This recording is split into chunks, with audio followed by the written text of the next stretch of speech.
Sikat Mahfud MD, Roy Suryo CS, provokator rakyat Negara Kesatuan Republik Indonesia.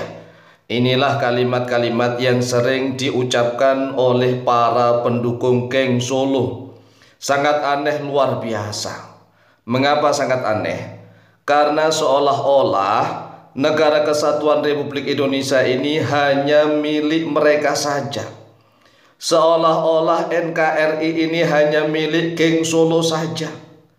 Sehingga dengan seenaknya para pendukung geng Solo memprovokasi untuk segera menyikat Profesor Mahfud MD, Roy Suryo CS. Ini adalah salah satu bentuk arogansi, kesewenang-wenangan, kezaliman yang menginginkan Negara Kesatuan Republik Indonesia menjadi negara kacau dan amburadul. Apa sih salahnya jika ada rakyat atau pejabat atau publik yang mempertanyakan keaslian ijazah dari pemimpinnya? Coba jawab dengan kejernihan hati. Apa salahnya jika ada rakyat atau pejabat atau publik yang mempertanyakan keaslian ijazah dari pemimpinnya? Jangankan ini sekelas presiden, lawang hanya sekelas kepala desa atau lurah, bagi rakyat berhak mempertanyakan keaslian daripada ijazah pemimpinnya. Nah ini ada seorang pemimpin, bahkan pemimpin tertinggi, seorang mantan presiden selama 2 periode. Ada yang rakyat mempertanyakan keaslian jasanya. Rakyat mempertanyakan keaslian ijazah dari pemimpinnya, tetapi seolah-olah mau dibungkam. Ini sebenarnya negara mau diatur kemana? Jadi ciri-ciri negara yang maju itu adalah keterbukaan. Keterbukaan informasi, terutama dari pemimpin-pemimpin publik. Namanya republik. Republik itu dikembalikan kepada publik, khalayak ramai. Nanda ini anehnya luar biasa. Ada seorang mantan pemimpin tertinggi negara, tetapi rakyatnya yang meragukan keaslian ijazahnya, seolah-olah diintimidasi di mana-mana. Inilah salah satu ciri-ciri bentuk kerajaan Astinapura yang dipimpin oleh para Kurawa. Para Kurawa-Kurawa itu Masya Allah, demi mempertahankan jabatan, kedudukan dan kuasaannya, menghalalkan segala cara. Itu adalah ciri-ciri kerajaan Kurawa yang memiliki seorang patih namanya Sengkuni. Sengkuni yang sangat licik luar biasa. Tetapi anehnya saat ini ada Kurawa-Kurawa zaman baru, Kurawa modern. Kurawa modern ini justru membalik. Profesor Mahfud MD, Roy Suryo dan CS-nya itu dijuluki sebagai Sengkuni. Ini kan seolah-olah membodohi seluruh rakyat Indonesia. Sedangkan yang memiliki watak, sifat, karakter yang selalu membodohi siapapun, tidak mau terbuka dengan siapapun, kucing-kucingan dengan siapapun, itu adalah karakternya para Kurawa. Para Kurawa-Kurawa ini ingin menggagai kekuasaan seenaknya, ingin menikmati kenikmatan, mengeruk kekayaan negara seenaknya dengan cara menyembunyikan berbagai macam hal. Nah, kalau memang seluruh rakyat Indonesia ini sudah sakit jiwa semua, jiwanya sakit semua, tetapi aneh, geng Solo itu justru menuduh Profesor Mahfud MD, Roy Suryo CS itu disebut sebagai orang-orang yang gila. Seperti orang gila juga. Orang gila itu justru menuduh orang-orang waras sebagai orang gila. Inilah yang kita nyatakan bahwa yang waras tidak boleh ngalah.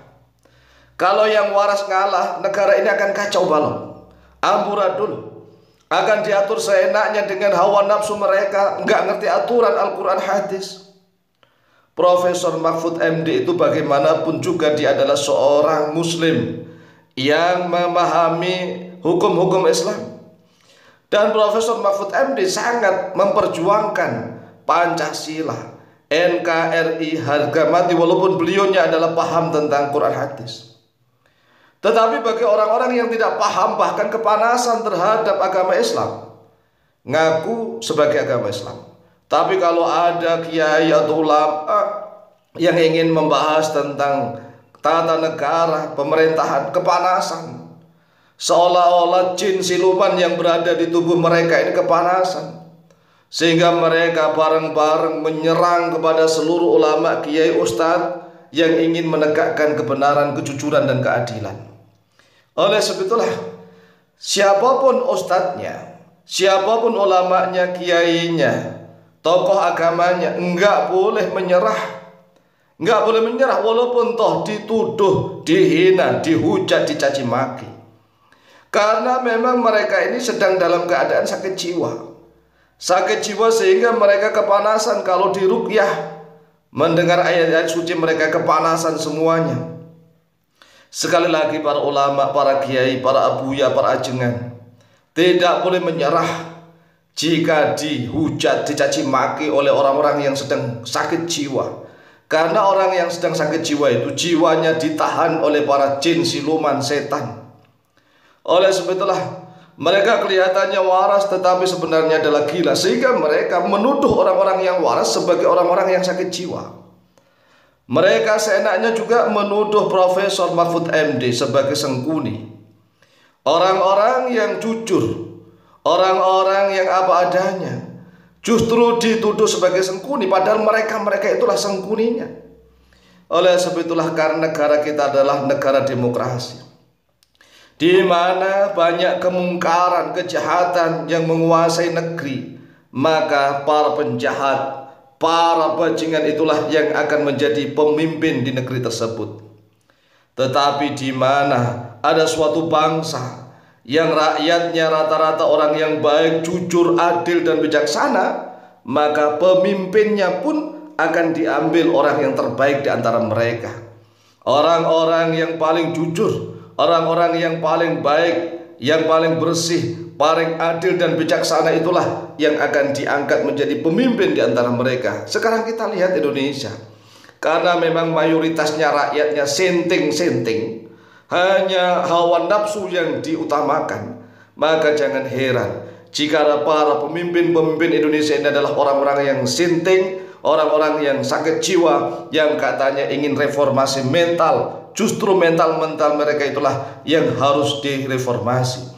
Oleh sebab itulah, sekali lagi, yang waras tidak boleh ngalah.